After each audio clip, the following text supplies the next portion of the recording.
Welcome back to the Expensive Coins History channel. Most people never notice the quarter in their hand. It passes from counter to counter, gas station to grocery store, pocket to drawer without a single thought. Yet history does not announce itself loudly. It hides, it waits, and sometimes it disguises itself as something so common that it becomes invisible. The 1972 Washington quarter dollar is one of those quiet disguises that in 1972.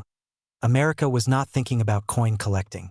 The country was dealing with uncertainty, tension, and change. The Vietnam War was still shaping headlines. Inflation was creeping into everyday life. Trust in institutions was beginning to crack.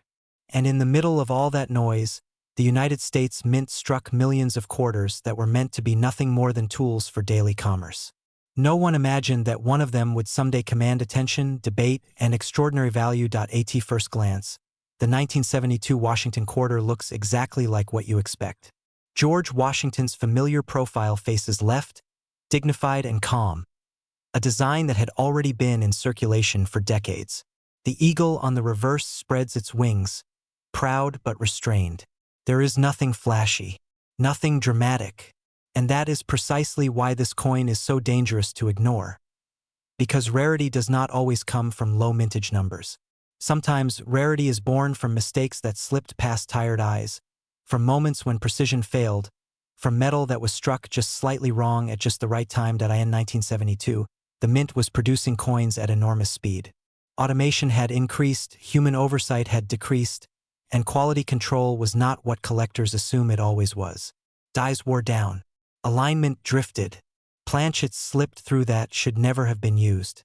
And among the millions of ordinary quarters, a handful emerged that were fundamentally different, even though they looked the same to the untrained eye. The danger with the 1972 quarter is that it doesn't scream rarity. It whispers it. And only those who know how to listen understand what they're holding. Many of these quarters lived normal lives. They jingled in pockets. They were dropped into parking meters. They sat in jars on kitchen counters. They were never protected, never admired, never preserved. And that is why surviving high-grade examples are so rare today. Time is the real enemy of coins. Every touch wears away detail. Every slide across a counter erodes value. Every year in circulation strips a little more sharpness from Washington's hair, a little more definition from the eagle's feathers. By the time collectors realized that certain 1972 quarters were special, most of them were already gone. What separates an ordinary 1972 quarter from an extraordinary one is not obvious at first. It's in the strike, the clarity of the details, the alignment, the sharpness of the lettering, the strength of the rim, the texture of the metal under magnification. These are things that men who have lived long enough understand. True value is in the details, not the surface. Some 1972 quarters were struck with unusually strong definition, far sharper than the norm for that year. Others exhibit subtle anomalies that suggest die varieties or transitional characteristics that were never meant to leave the mint. These are not mistakes you can spot from across the room. These are the kinds of differences that reveal themselves only when you slow down and look closely. There is something deeply satisfying about that kind of discovery, especially for men who have spent a lifetime working with their hands, building things, fixing things, noticing when something is just slightly off. The 1972 quarter rewards that mindset, punishes carelessness. It honors patience. Collectors who specialize in Washington quarters know that 1972 is one of those years where the gap between common and exceptional is enormous. Most examples are worth face value. Some are worth a little more. But a very small number occupy a completely different category. These coins often come from early strikes, when dies were fresh and pressure was optimal. The metal flows differently in those moments. Details rise fully. Surfaces take on a distinctive texture that cannot be replicated later in a die's life. Once you've seen it, you never forget it. But here's the problem. Most people never learn what to look for. They assume rarity is obvious. They assume value announces itself. And so they spend these coins without hesitation, never realizing what they just gave away. The 1972 Washington quarter dollar is not a coin for beginners. It does not reward casual interest. It demands respect. It demands knowledge. And for those willing to give it both, it offers something rare in modern life. The possibility that something ordinary, something overlooked, could change everything. Men in their 40s, 50s, and 60s understand this instinctively. They've seen markets rise and fall. They've watched trends come and go. They know that real value is not created by hype. It's created by scarcity, condition, and time. And this coin sits quietly at the intersection of all three. When collectors finally began to recognize what certain 1972 quarters represented, the race was already lost for most of them. The supply was gone. The survivors were locked away in collections, held by people who knew exactly what they had and were in no hurry to let go. That's when prices began to separate dramatically. Ordinary examples stayed ordinary, but the exceptional ones climbed not gradually but decisively. Each auction appearance became an event. Each verified specimen reinforced the same truth. This was never just pocket change. There is also a psychological element that drives demand. The Washington quarter is familiar. It feels attainable. It feels like something you might already own. That hope fuels searching. And hope, when combined with genuine scarcity, is powerful. Unlike gold coins or ancient pieces that feel distant and untouchable, the 1972 quarter lives in memory. Many people remember using them, carrying them, ignoring them. That personal connection adds weight to the story. It turns collecting into something emotional, not just financial. And make no mistake, this coin story is not about nostalgia alone. It is about recognition, about finally seeing what was always there, about understanding that history does not always come wrapped in ceremony. At the end of the day, the 1972 Washington quarter dollar stands as a quiet challenge. How many valuable things have we all overlooked because they didn't demand attention? How many opportunities passed through our hands because we assumed they were ordinary? For a very small number of people, that realization came in time. Their coins survived. Their patience paid off.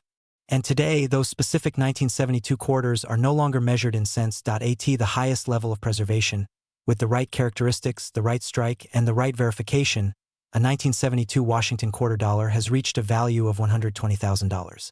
By 1980, America had changed again.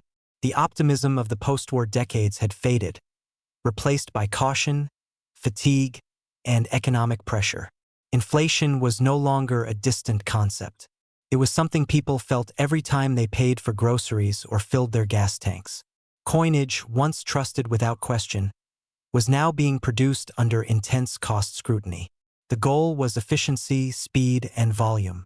Perfection was no longer the priority it once had been. That environment matters more than most people realize, because coins are products of their time. And the 1980 Washington quarter dollar was born in a moment when the system was stretched thin. Philadelphia, once the symbolic heart of American coinage, was operating at relentless pace. The presses ran long hours. Dies were pushed hard. Quality control relied heavily on process rather than careful inspection. The assumption was simple: quarters were expendable. If one wasn't perfect, it didn't matter. It would circulate anyway. That assumption created opportunity. The vast majority of 1980 quarters are forgettable.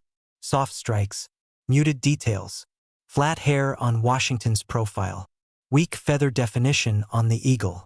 These coins did their job and wore down quickly. They were never meant to survive untouched. But buried within that sea of mediocrity are quarters that do not belong there. A small number of 1980 quarters were struck under conditions that set them apart dramatically. Frestis. Propealigmen. Optimal pressure. The result was a coin that looks almost out of place for its year. Sharp, crisp, authoritative. Washington's hair shows separation and texture rarely seen in later-era quarters. The lettering stands tall and clean. The rims are strong and complete, forming a clear boundary that frames the design rather than dissolving into it. These coins feel different in the hand. Heavier in presence, even though the weight is the same. Men who have spent decades handling tools, parts, materials, who know the difference between something rushed and something done right, understand this instantly. But condition alone is not the full story.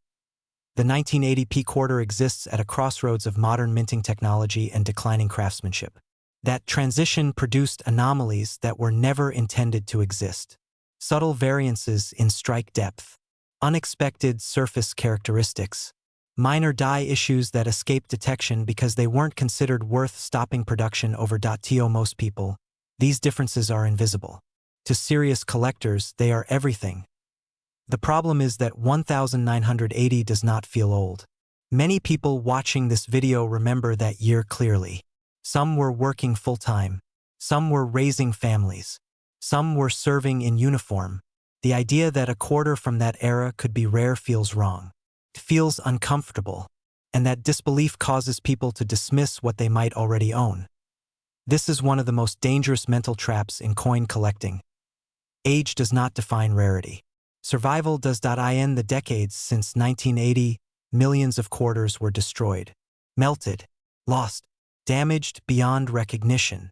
High-grade examples were never saved in meaningful numbers because no one thought they needed to be. Collectors were focused elsewhere. Older silver coins, proof sets, gold. The everyday clad quarter was ignored.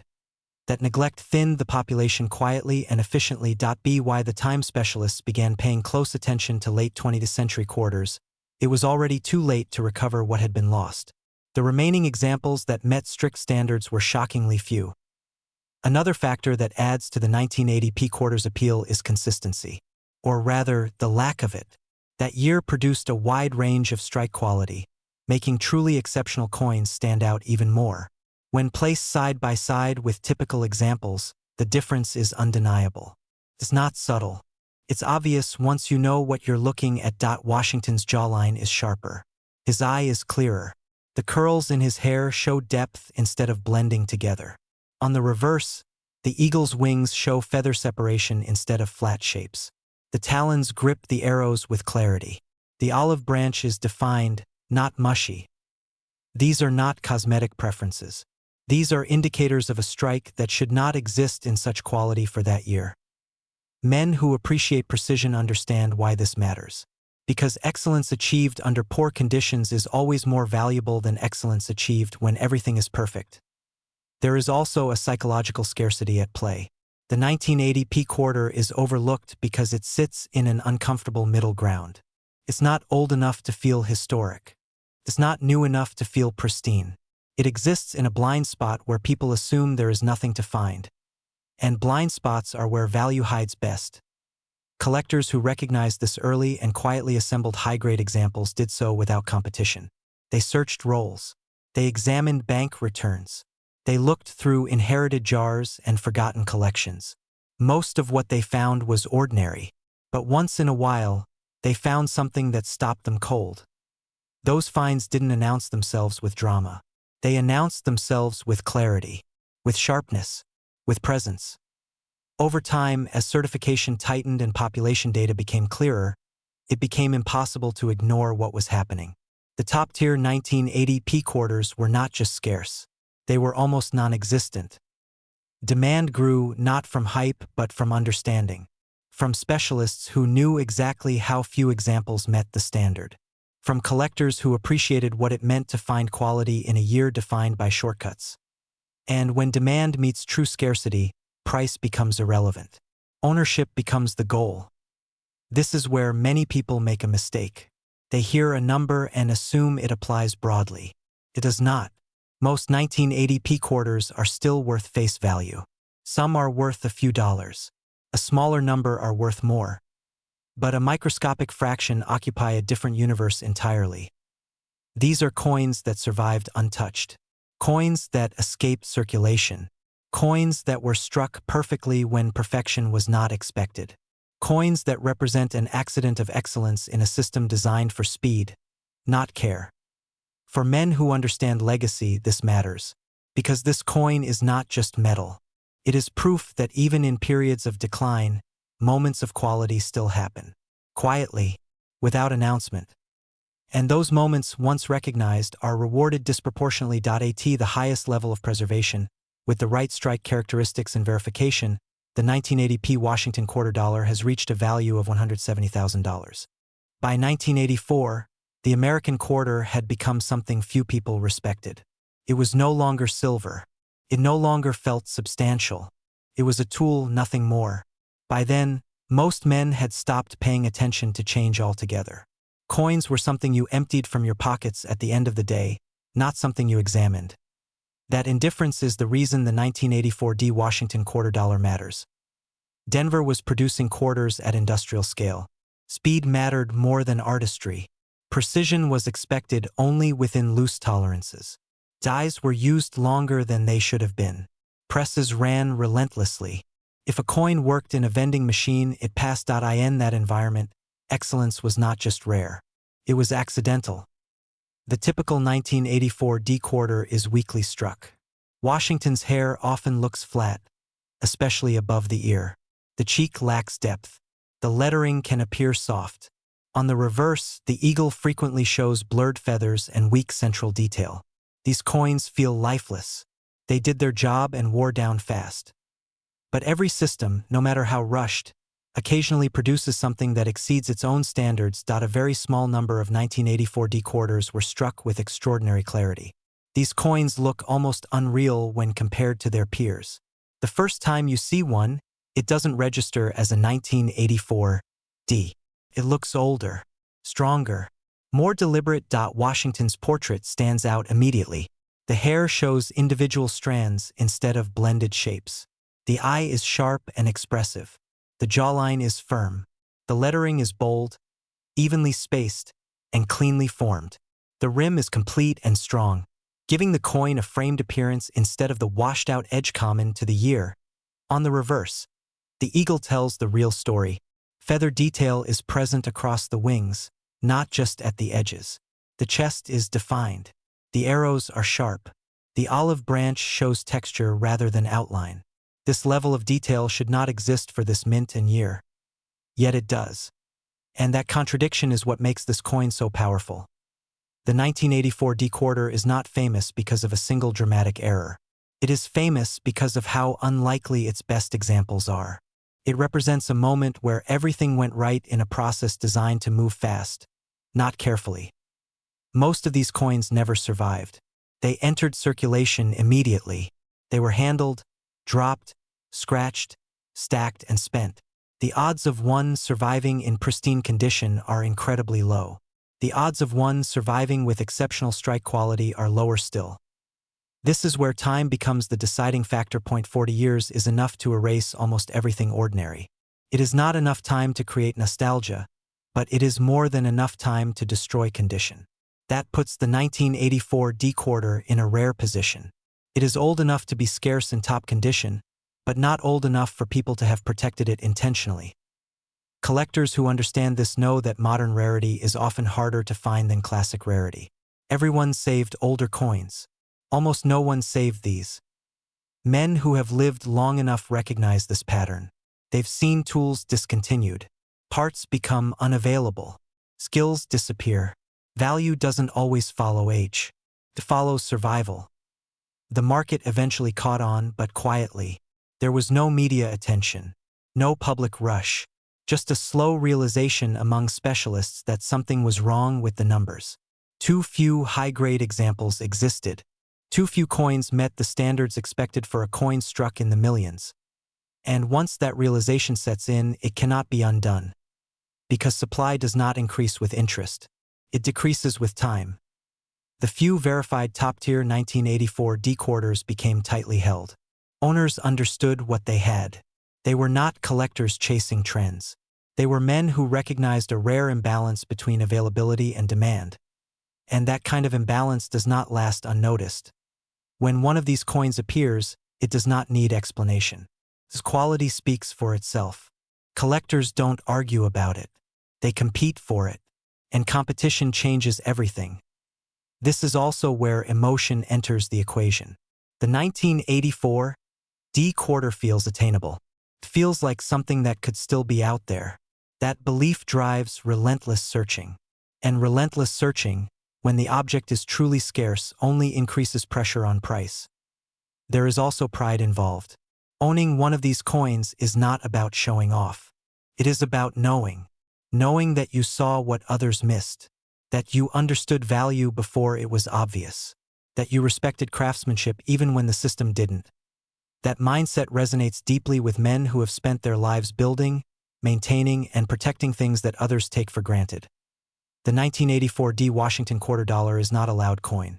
It doesn't advertise itself. It doesn't rely on mythology. It relies on reality, on numbers, on condition, on time. And that is why its top examples are now in a category few would have believed possible. The highest level of preservation, with exceptional strike quality and full verification, the 1984 D Washington quarter dollar has reached a value of $240,000.